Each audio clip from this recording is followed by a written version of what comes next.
OneXBet एक अवैध सट्टाबाजी app जिससे जुड़े मनी लॉन्ड्रिंग मामले में ईडी के रडार पर क्रिकेट और बॉलीवुड की बड़ी हस्तियां आ चुकी हैं।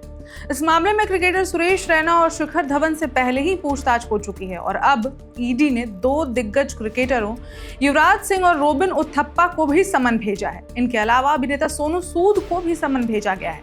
क्या है पूरा मामला, इन दिग्गजों पे क्या इल्जाम लगे हैं, जानते हैं आज की इस खबर में। नमस्कार, मैं ऋचा पराशर और आप देख रहे हैं वन इंडिया हिंदी। ईडी ने अवैध सट्टेबाजी ऐप OneXBet से जुड़े मनी लॉन्ड्रिंग की जांच तेज कर दी है। इस केस में अब युवराज सिंह और रोबिन उथप्पा, सोनू सूद सबको समन भेजा गया है। रिपोर्ट्स के मुताबिक ईडी को जांच में इन तीनों के नाम सामने आए, जिसके बाद एजेंसी ने उन्हें दिल्ली मुख्यालय में पूछताछ के लिए बुलाया है। रोबिन उथप्पा को 22 सितंबर, युवराज सिंह को 23 सितंबर और सोनू सूद को 24 सितंबर को ईडी मुख्यालय में पेश होना है। जांच एजेंसी ये जानना चाहती है कि क्या इन हस्तियों को अवैध सट्टेबाजी ऐप से कोई आर्थिक लाभ मिला है, क्या वे किसी प्रकार से इस प्लेटफॉर्म के प्रचार या अप्रत्यक्ष संपर्क में रहे हैं और क्या आरोपियों ने इन तक पहुंच भी बनाई थी। इससे पहले ईडी ने इसी मामले में शिखर धवन और सुरेश रैना से पूछताछ की थी, जो क्रिकेट की दुनिया में बड़े नाम हैं।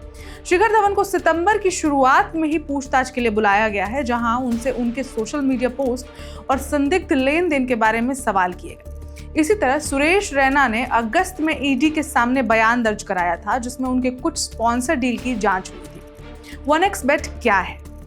OneXBet एक अंतर्राष्ट्रीय ऑनलाइन बेटिंग कंपनी है, जिस पर भारत में बड़े पैमाने पर अवैध सट्टेबाजी कराने और हवाला चैनलों के जरिए मनी लॉन्ड्रिंग कराने का आरोप है। ईडी का दावा है कि इस अवैध सट्टेबाजी ऐप ने भारत में लाखों लोगों को चूना लगाया है और भारी मात्रा में काला धन जमा किया है।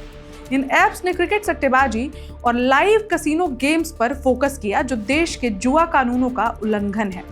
ऑनलाइन गेमिंग अधिनियम 2025 के तहत इन गतिविधियों पर प्रतिबंध लगा दिया गया है और ईडी इस नेटवर्क को तोड़ने के लिए सख्त कार्रवाई कर रही है। ईडी को संदेह है कि इस कंपनी ने विज्ञापन और ब्रांड प्रमोशन के नाम पर कई क्रिकेटरों और फिल्मी हस्तियों तक पैसा पहुंचाया है। यही कारण है कि एजेंसी अब हाई प्रोफाइल चेहरों से पूछताछ कर पूरे नेटवर्क की गुत्थी सुलझाना चाहती है। ईडी का मानना है कि OneXBet ने भारत में करीब 27,000 करोड़ रुपए के टैक्स घाटे का कारण बना है और इसके विज्ञापनों में सेलिब्रिटीज की संलिप्तता ने इसे और बड़ा बना दिया। जांच एजेंसी के पास कुछ सबूत और इनपुट्स हैं, जिन्हें खंगालने के लिए इन हस्तियों से पूछताछ की जा रही है। अगर आरोप साबित हुए तो यह केवल इन व्यक्तियों के करियर को प्रभावित नहीं करेगा, बल्कि भारतीय खेल और मनोरंजन उद्योग पर भी बड़ा सवाल उठाएगा। अब इस खबर में इतना ही, लेकिन यह मामला सिर्फ आर्थिक अपराध तक सीमित नहीं है, बल्कि सामाजिक दृष्टि से भी गंभीर हो चुका है, क्योंकि ऐसे प्लेटफॉर्म्स का असर सीधे युवाओं पर पड़ता है। बड़ी हस्तियों से इनके जुड़े होने के कारण इन अवैध गतिविधियों को अप्रत्यक्ष बढ़ावा मिलने का खतरा रहता है। यही वजह है कि ईडी इस पूरे केस को बेहद गंभीरता से देख रही है और लगातार ही सख्ती बढ़ा रही है। अब इस पूरे मामले पर आपकी क्या राय है, हमें कमेंट करके जरूर बताएं और देश दुनिया की बाकी खबरों के लिए देखते रहे वन इंडिया हिंदी। नमस्कार।